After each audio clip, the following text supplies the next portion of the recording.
Hey everyone, Tactics here. In this video, I'll be going through the live realm kills we have of the first 7 bosses of NERUB-AR Palace on normal and heroic difficulty, giving you some strategy recommendations as well as explaining why we did the things that we did.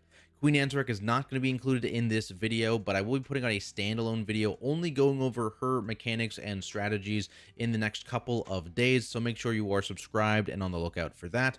As a note here, I am going to be glossing over the tank related mechanics because I have another video out specifically talking about that for these first 7 bosses. So if you're interested, go check that out on my channel or linked below. Also, for anyone interested, I've been getting a lot of questions about the eye level. So in this raid, all of these kills that I'll be showing you, our raid eye level is between somewhere like 595 to 600. So just for your reference. Otherwise, let's stop talking. Let's get into the bosses here, starting with Ulgrax the Devourer. Of course, the first boss is going to be a little short. Right off the top here, we are taking the boss relatively close to the middle of the room, and that's going to help with the carnivorous contest ability. We'll talk about that in a second. Stalker's webbing is going to spawn these puddles on the ground. You just want to avoid them. They will also root players who touch them, and you can clear them either with root breaks like a freedom effect. AMS works, immunities work, or you can clear them with these digestive acid debuffs. Goes on random players, and basically anything in the circle gets destroyed like that. So you can clear some space for that carnivorous contest, because what's going to happen here in a second is a player is going to get debuffed with carnivorous contest, and basically they are going to get pulled into the boss here, and here it is. So this is the soak. This is the boss. If you touch this center of the boss here, you will basically take a ton of damage. So what you're going to do is you're going to pull the soak away from the boss, and you're going to get all of your like ranged and healers and everyone you can to soak it. It splits the damage of the soak, and it reduces the strength of the pull-in effect that the soak is about to do. So you see all our players are getting in it. They're creating some distance, and then there's a pull-in effect. You can use speeds to run away from this pull-in effect. As long as you're not getting hit into the circle, you are good. And that just kind of this boss phase here just repeats like that, more webbing spawns, you can clear more of it, and then eventually at 0 energy the boss is going to go into his intermission. He's going to do a knockback here. This is a knockback, so don't get pushed off the edge, and then he's going to disappear, and he's going to spawn some ads. And so the goal here is to cleave down those ads, which will then be interactable, and you can pick them up, and then you'll need to feed the boss. So you're going to see the ads spawn here directly on top of us. This indicates directly across from you is where the actual boss is going to spawn after this phase. So what we recommend doing is running to the side the boss is going to spawn at and letting the ads walk to you, just to reduce the amount of run time you have to do later, and I'll show you in a second. Now while this is happening too, you can see this portal opens up. The boss is going to be charging through the arena, so you want to make sure you are avoiding this charge. Does quite a bit of damage if it hits you, and this is going to constantly happen. So we're going over, we pinged the spot across from where the ads spawn, and everyone's moving over here. We're going to be killing the ads over here. Charges continue to happen, the ads are still coming in, and then the boss spawns right next to us. You can see here, boom, and all of these bodies of the ads are right here, and we can just easily interact with them. Pick them up, use the extra action button, run to the boss, use the extra action button until the boss is full energy and fed again. So that is why we let the ads come over here, because imagine if we had killed all the ads on the other side where they actually spawned, you'd now be running across the entire arena, right? So really want to funnel them in here.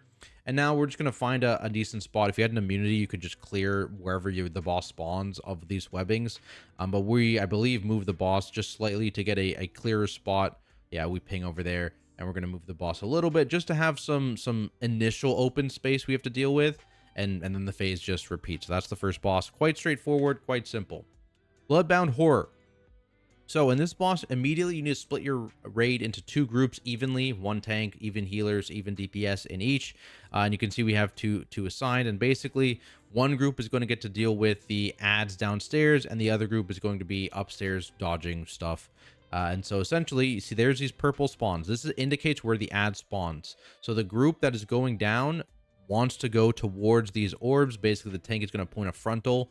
The active tank is going to point a frontal. So the group going down needs to have the active tank. They're going to rotate around together as a group to these purple orbs, shoot the frontal at them. They'll spawn down into the other realm. You can see in a second here, we're going to move away from the orbs because we're in the second group. Frontal's going to come out here in like 3 seconds, and then they're going to go down, and there's going to be ads that only they can see, and they're going to kill those ads while they are downstairs. On heroic, there's also the beams, right? So now you see the ad spawn. The beams come out in a second here. And basically, this is for the other tank on heroic. It's pretty important for everyone to know that they happen, though, because basically beams are going to come out of the arms of the boss shortly after the group goes down, and they're always going to rotate counterclockwise. Just want to make sure you are not gunning down the group downstairs with these beams. That's the main priority. So you see the ads are there. I'm going to point these beams like this. That is also important for the upstairs group. As you can see, they're dodging these circles, which spawn on random players every second for like 12 seconds or something like that. So anyone not debuffed with this, you can kind of move ahead of the group. It makes it easier to dodge, and anyone who has it can stay a little bit behind and make sure you're dodging. Quite a few players get it though upstairs, so be aware of that. Otherwise, yeah, you're just rotating around with the beams, and the downstairs group is rotating between the ads if needed, because after the actual two groups have gone down, you can see the second group going down. I'll talk about the ads in a second, don't worry. After that happens, there's this big AoE.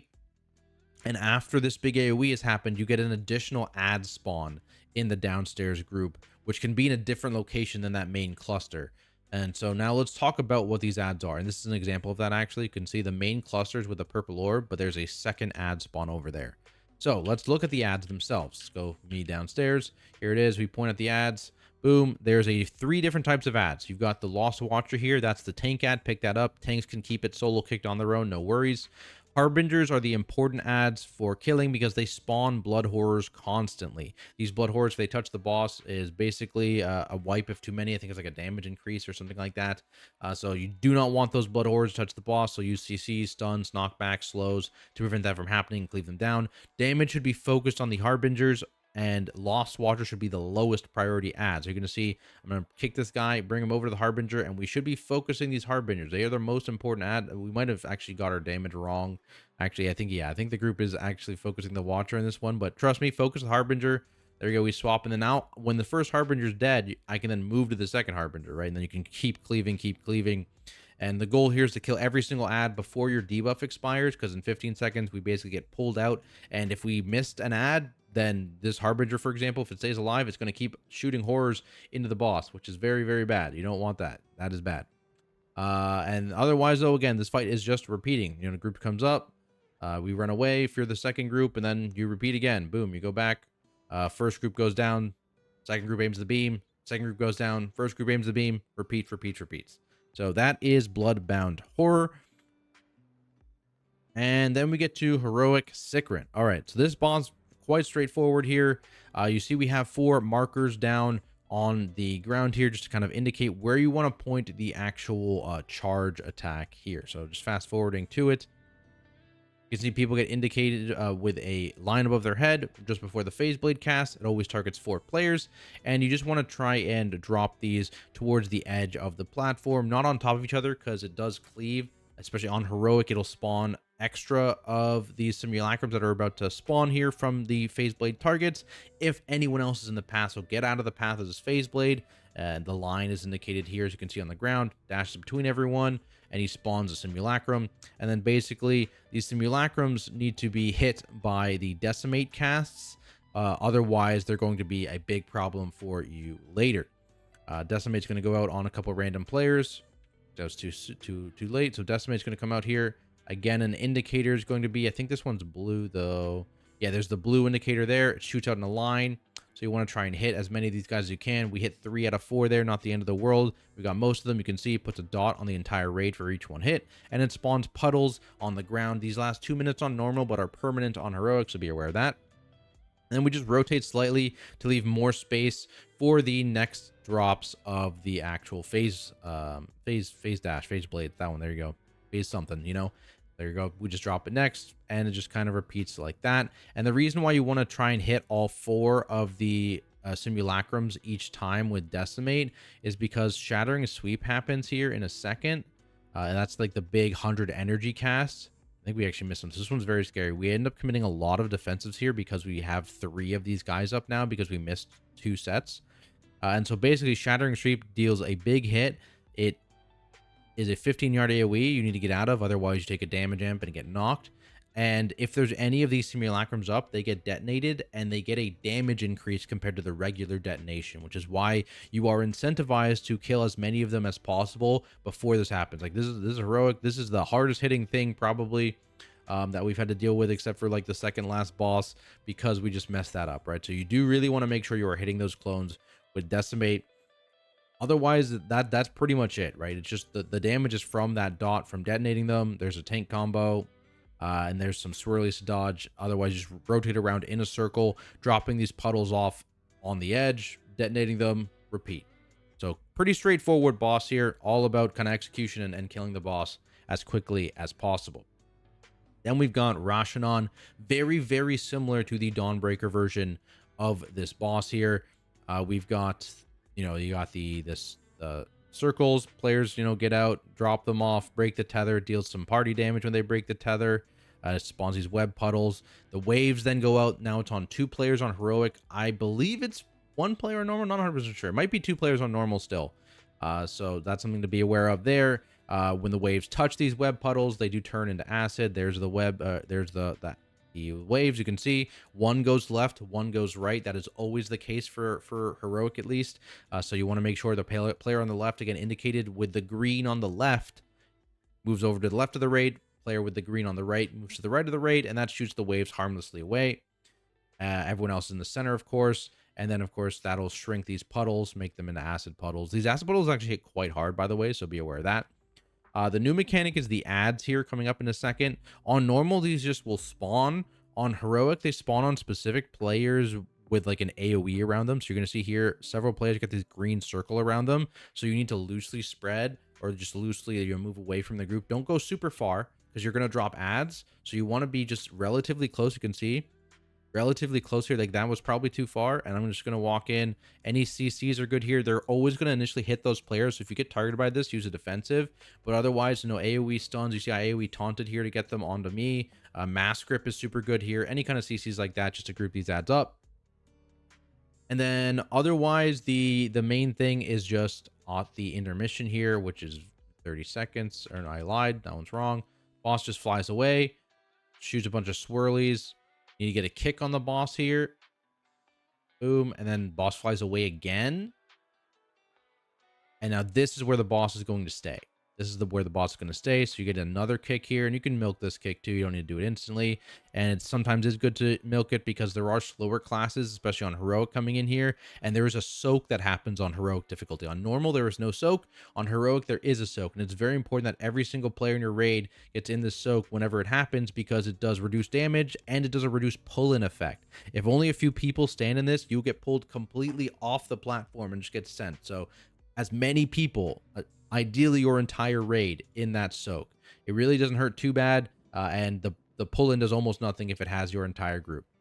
Yeah, we're gonna have a bad wave here. Just beware, the wave comes right after that, so you need to be ready to split in the correct direction. Didn't hurt too badly on this difficulty, honestly, but basically it was like 15 seconds of like the raid taking relatively heavy, taking damage, drop AMZ, stuff like that. So we were okay. But otherwise, from there, the fight just kind of repeats, right? It's about making sure you are, balancing the waves, positioning correctly. You are picking up those ads. That's probably the spots people are going to die the most, is those ads, if I had to guess, on heroic difficulty, because the targeted players are in quite a bit of danger. Like, and if you go too far away, it can be hard for anyone to save you. They can see the 5 or 6 people that just dropped very low, actually 2 deaths there even. So be very, very aware of those ads. Definitely where you want to pop your defensive abilities or externals or stuff like that. And don't go too far. Do not go too far away. Otherwise, this fight just repeats. Boss will get up again, fly away, do the kicks, do the soaks, and just kind of repeats like that, right? So quite, again, not super complicated here, but this is starting to be where the mechanics can be, quite punishing for sure. And we've got Broodtwister. This is an interesting boss fight. So basically, there's 3 areas of this room. In each area, there is a different egg that is dominant. So we are starting in the the section with the giant eggs dominant. So there's more giant eggs than the rest.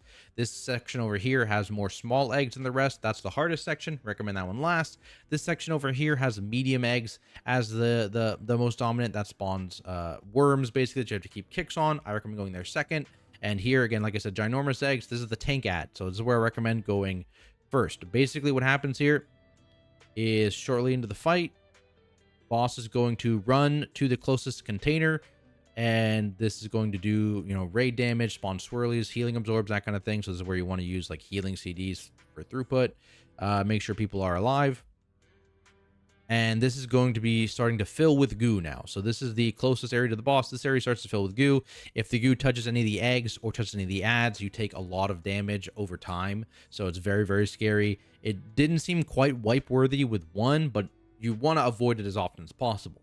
In order to actually hatch these eggs, you can see egg breaks here. So you're going to see people debuffed with circles. And these circles, if you hit an egg with them, when it explodes, they hatch.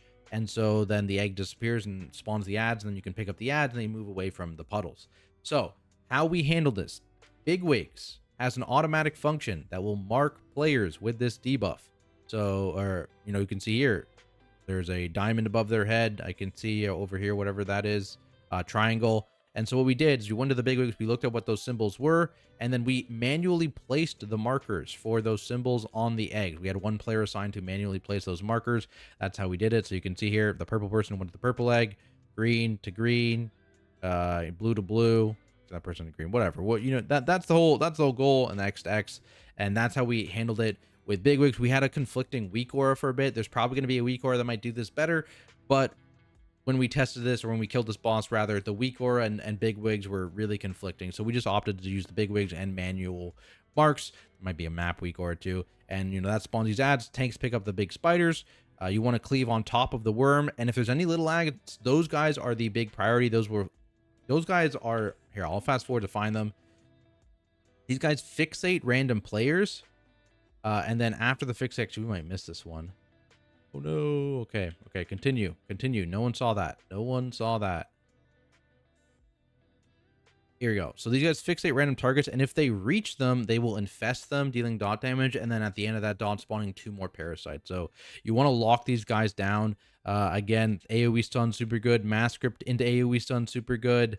If you're fixated, stay away from them. If you do get hit by an infest, stand under the boss and drop those 2 new parasites under the boss so they can be, you know, CC'd and locked down, whatever. So they have relatively low health, so that's not too bad. But yeah, really just want to cleave them down as quickly as possible. Also, in terms of the eggs, notice how we missed an egg like I talked about, but we never got one detonated because there are 11 eggs on Heroic, and you get 4 breaks per cast. So you get 12 total breaks on Heroic.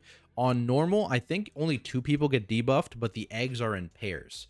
So you only need to, you know, hit 1 set of eggs. As long as you hit both, you'll get 2 ads per 1 break, which is nice there. Less people need to worry about that. And then we move to the middle area. You can see once this area starts filling up with goo, we've killed all the ads. The next container is happening soon at 100 energy. And so we just make sure that the middle medium egg is the next closest, and the boss will then run. And it basically just repeats, but now we're in the medium egg section. Now, in terms of other stuff non-related to eggs and ads, there is the tank debuff, which deals damage to the raid based on the tank's health. Lower health means more damage to the raid after it expires here. So this dot, when this dot expires, you want the tank to be as close to full health as possible. Lower health they are, the more raid damage it does. So be aware of that. There's also the dispels here that we need to find. Basically, a bunch of people on Heroic only. This is only Heroic. They're going to get this web debuff. And this web debuff will root players that are near them whenever it's actually dispelled. And it is a magic debuff here. So when it goes out, you can see there it is. So it goes out on a few random people. Just get away from the group and then dispel or snare break. And then you are good. Don't do it on the melee. You can see there. Let them get out. We actually probably rooted like 3 people there with that. So be aware of that. Let people actually move away from the group before you dispel them. And that is Heroic only, again, not on normal. Don't need to worry about that. You can see here, again, just dragging the boss around to the worms, which are stationary, getting kicks on them, and then, you know, moving towards our next set of breaks that we're going to get just to make it easier on people, less overall movement there. And the fight just repeats. And again, if you get, ideally you want to kill it, you know, before you have to spend too much time in this small ad section, because that section is definitely the scariest with the amount of small ads that are located there. Lots that can go wrong with these fixates and stuff like that. Otherwise, that is this boss fight. Then we've got Nexus-Princess. This is a pretty straightforward fight again. Big DPS check, but also kind of interesting. So the whole mechanic here is from these phantoms, right? So when these phantoms spawn, initially it'll be on 3 random players, and then that increases each time you repeat this phase by 1. So this is going to spawn on a random player there, and just use this hexagon in the middle of the room. It is your best friend. You can see we've marked each of the points of the hexagon, and just bring them to one of those marks. Doesn't matter which. Just pick a random mark here if you get targeted that doesn't already have a player on it, and drop your ad there.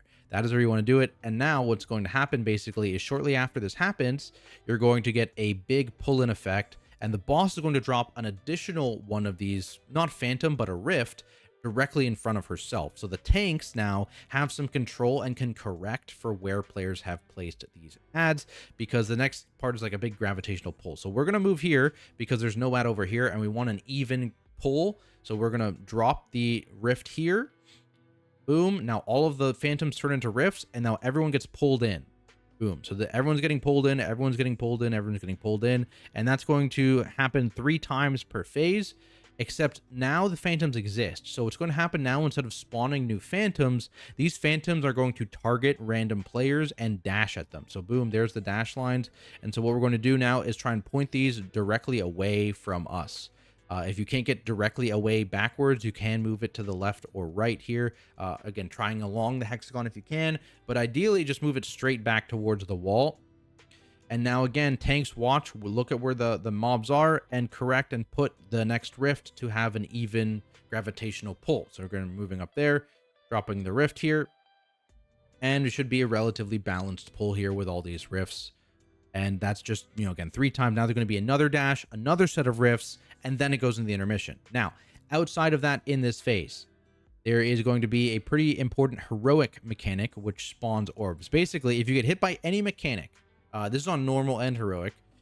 So if you get targeted by the initial phantoms, if you get hit by this charge, including players that get hit not targeted by the charge, but the charge gets sent through the raid, you will get a dot on you. Now, this dot on normal is just a dot, but on heroic, this dot actually shoots out orbs. So you can see here in a second, boom, this player, kind of hard to see. Oh, there you go. The players have, you know, a purple orb in them that indicates they have the dot. And then when the dot gets close to expiring, you'll get this triangle formation on you, and this will shoot out orbs that will, you know, deal damage to anyone hit. So you want to avoid hitting the raid here. And what we've kind of pointed out, or at least our strategy, is that these people just want to make sure that they never aim through the center hexagon. That is their goal. So you can see this person adjusting to never shoot through the center hexagon. The center hexagon is the safe spot. So whenever that happens, we say, okay, people targeted by, or people with the Queen's Bane, that's the dot on heroic difficulty, do not shoot your orbs through the center hexagon. That is the rule, and that is the safe spot. So that is the main thing to help make that easier and take way less damage, because that's something that will ramp up the damage very quickly. If you're shooting orbs to the group, or if you're shooting charges to the group and giving a lot of people Queen's Bane, that's where people start to die. This is the intermission here. On heroic, you have these pie slices that cut off the room. On normal, they don't exist. You just have these kind of like lines on random players here. So the thing is, just try and move as best you can along your line like that. Boom. See, directly along your line. If you're early, you can take a couple steps to get away. Otherwise, boom, along your line just to not cleave anybody. Everyone else can dodge. Also, the boss's hitbox is a little bit bigger than it seems. You will get knocked back if you push yourself too close to it. So just back up here. I'm a warrior. I am hitting the boss from this far away, so don't worry. It's quite a wide hitbox. And otherwise, just, you know, dodging the beams here and dodging the actual line attacks. And then the fight just repeats. And like I mentioned, in this phase now, there's 1 more of those phantoms. So there's going to be 4 phantoms now instead of 3. The intermission phase will happen again. Then there'll be 5 phantoms. And then the intermission phase happens 1 more time. But then the boss enrages before spawning a 6th phantom. So that's just what you need to worry about. Tank swap, very simple, just one cast and you swap, and it's like a big hit to pop a defensive. That brings us to the second last boss and the final boss of this video, heroic SIlken Court. This is definitely a tough one with some kind of weird strategies in P3 that we did, but let's go through it. To start here, we have the 2 bosses, of course. We never switched bosses, by the way, for tanks. I, as a warrior, tanked NERUB-AR the entire fight. Our Blood DK tanked Skynspinner the entire fight. You can swap if Skynspinner is too dangerous, but a NERUB-AR does not do very much damage. So outside of that, there is this Venomous Rain is the main damage. Just make sure you spread out. Try not to cleave each other. This will do a lot of damage, you can see, especially if you're cleaved. That was all individuals there. So if you're cleaved, you're immediately nearly dying every time, so be aware. Ads will spawn occasionally. These have a bit of a DR initially. You can see the timer on them slowly ticking down. So you don't focus these guys, but do try and grip these guys in, knock these guys in, drop slows and stuns on them under the boss, just so they can be cleaved down. This is the big mechanic here of this phase, this burrow charge.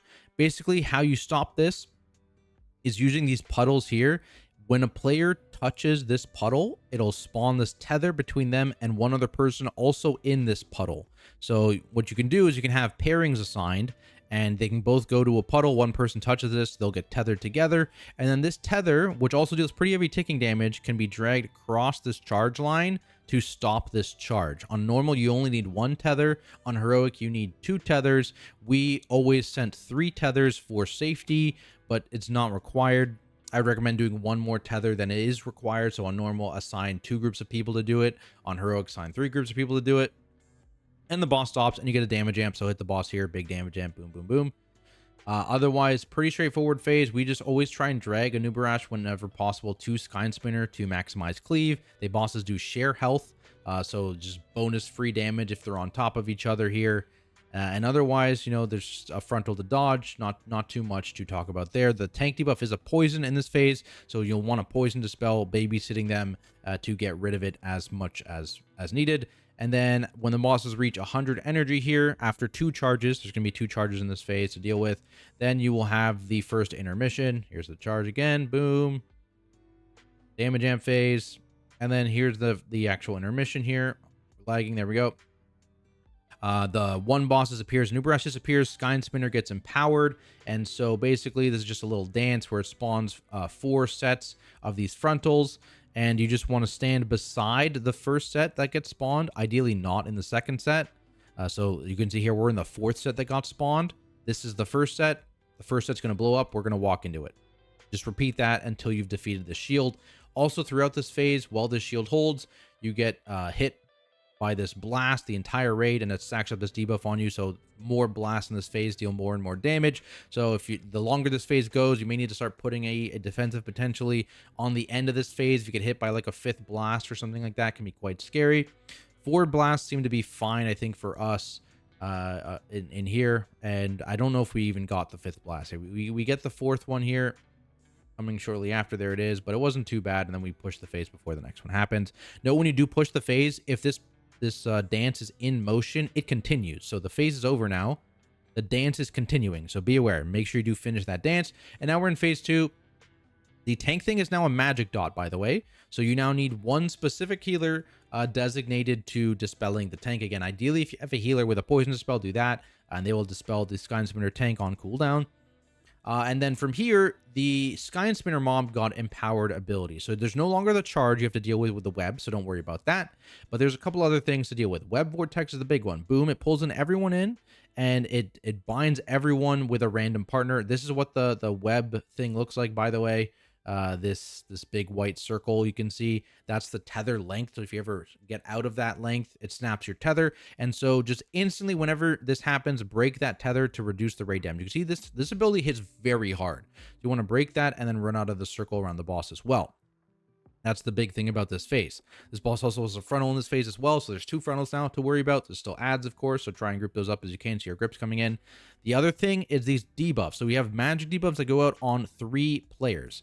And basically what happens here is that this magic debuff has infinite duration, ramps up in damage, and when it's dispelled, it jumps to the closest target, which includes Sky Spinner. And you need to get all 3 of these magic debuffs onto Sky Spinner when the big boom, as Big Wigs calls it, is cast to interrupt the cast. Otherwise, it is a wipe. So what you're going to see here is we have the boss slightly off center, and what we said is, hey, everyone, get the hell away from the center of the room. If you don't have a debuff, you are not in the center of the room, period.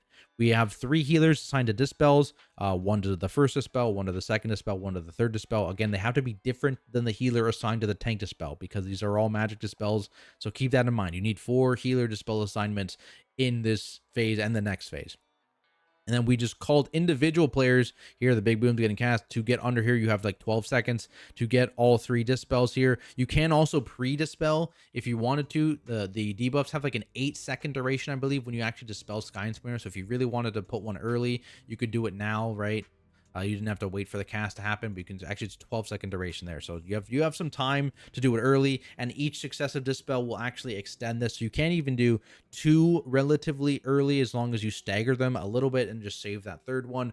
We just sent them 1, 2, 3 in quick succession when this happened. Some people suggest a mass dispel strat. I would argue against that and say there's probably a bit too much coordination to do that properly, because if one person is even out of position there in the triangle, or one other person is too close to the triangle of people around Sky Spinner, it can all of a sudden cause the boss to spread that or not the boss, but to just spread that dot to the wrong players, and that can be very, very chaotic. So I recommend just one at a time. You call out the 3 players. Hey, these are your the 3 players that are getting dispelled. Move towards the center now, but not under the boss. And then you call them one at a time to move under the boss, get dispelled. Also, you can dwarf it off. If you're a dwarf, you don't need to wait for a dispel, and just get all those 3 dispels onto the boss. And then there's a damage amp where I drag the Ulgrax on top for the damage amp. And again, notice how Ulgrax is not on top of the boss right now. We do not want people who are not being dispelled near this Sky Spinner boss. So you can see everyone's kind of fanned out over here around the boss, and no one is in the direct center except for the people getting dispelled. That is very, very important. The center is banned when there are debuffs out. Only debuffed players should be in this area. That is super, super, super important. Just like the charge, this happens twice in this phase. Each time the cast is relatively shortly after the dots actually go out. So again, you can pre-prep it if you are worried about doing all 3 dispels in that 12-second window. You can do one a little bit earlier, as long as you get the second one relatively quickly to extend that dot. Because if you miss the extension, then all of a sudden you don't have 3 stacks of that dot on the boss, and you can't stun it, and you wipe anyway. So that is this one. Again, this happens again. Break your tether ASAP. And then again, when the bosses reach their energy, you get the next phase here. This is now the Ulgrax empowerment phase. So it spawns these like interesting like Kurog like circles all over the place. So big speed usage here. These detonate very quickly, so you want to be moving a lot. If anyone does get hit, you get hit by the spike. You can use bops and immunities, I think, maybe certain immunities to actually get this off. Otherwise, you just want to cleave them down ASAP to free these people. And it seemed like under the boss was actually quite safe most of the time. Not all the time, but like you can see all these circles spawning directly under the boss is safe until this one. So being as close to the boss as possible is actually quite useful. There's only one ring there that hit under the boss as an example, right? So that is a pretty safe spot to be to reduce your overall movement. Otherwise, again, there's that ramping damage hit that happens, but a different type one this time. So beware of that if you get to high stacks. And then you enter phase 3, where now both ultimates are happening and alternating. So the boss Ulgrax will do his charge, and the dots will come out, and you'll need to interrupt Sky Spinner. Now, the big thing here is there's no more web puddles, and that is problematic because you can't now assign people to actually create pairs to block the charge. Instead, Sky Spinner does her big pull-in web vortex and puts the debuff on everyone, and you could pick, but that is a lot of coordination. It's also a lot of damage, and it happens just before the charge. If you look at the timings, web vortex happens at 25 seconds, so you have basically like 15 seconds tops to actually react to that charge, and also you're going to be tethered for that long too. It's a lot of damage, and so we've just decided instead of doing that, we just don't. And so what the strategy we used is we just let the charges in phase 3 hit the wall. It deals quite a sizable chunk of nature damage, but we stacked up raid defensives, personal defensives, as well as just using things like health stones and health pots just before the charge goes off to ensure players are top. So I'll fast forward here. So the web vortex happens, and like I said, the web vortex actually hits quite hard. Swarm is a new ability in this phase as well that keeps people quite low. So Swarm goes out into web vortex. This is a very dangerous time actually, and I believe this is where we rally. Yeah, we rallied this hit because this is a very dangerous combo of Swarm into the web vortex. Is just a lot. Like you can see our health, Swarm, and then right after Swarm ends, web vortex will instantly cast. So rally, without rally, people die there for sure. You want to break your tethers again. Look at people's health, very, very low. And now we're getting ready to actually get hit by this charge soon. He's burrowing now. So we're grouping up now away from this, and I think AMGs are going to get dropped. We've got Devo running. We have Ankh Totem running as well, the APT. And we're still going to lose people. Boom, that's the big hit. We lose a few people. We get some battle reses out. We get some reses out, but that one's always more dangerous. We opted to stack a lot on the second charge because it's a super big overlap with also the dots. The second charge, it goes charge immediately into the big boom cast. So that's why we opted to push a lot of our defensives onto that. That was probably a mistake. I would be a little bit more aggressive with the defensives on this one. Like I said, we were pretty light on the defensives. We popped Rally in the thing before, and then we devoed this, which is a pretty weak CD. So we have a couple AMZs, but not a lot of people. We spread a little bit too much, so try and have a plan of where you're going to drop the AMZs. Like even throw a marker down before this and be like, okay, guys, get to there after when the charge happens. You can drop an AMZ, a barrier, a spirit link, something like that, and that would be so much safer. Like we didn't do that here, and we lost a few people. Again, not the end of the world, but I think especially as you get to higher gear levels, you're going to be skipping the second charge in this phase very often. Even we skipped the second charge in this phase, by the way, so you don't need to stack as many CDs on that one. I would put more things on this first one and personals. And again, if you are low health here, like if you are anyone below like 70% health when this charge is about to hit, you need to press a health stone and a health pot. And that just avoids the whole chaos of trying to organize pairs, trying to figure out who should be with who, reduces that ticking damage from the actual tethers right after you've just taken a ton of damage. So it makes your healers' lives a bit easier. So that is why we opted to just ignore that charge. And now we move over to the other boss, get the cleave. And this boss is going to do the teleport now and do the dispels.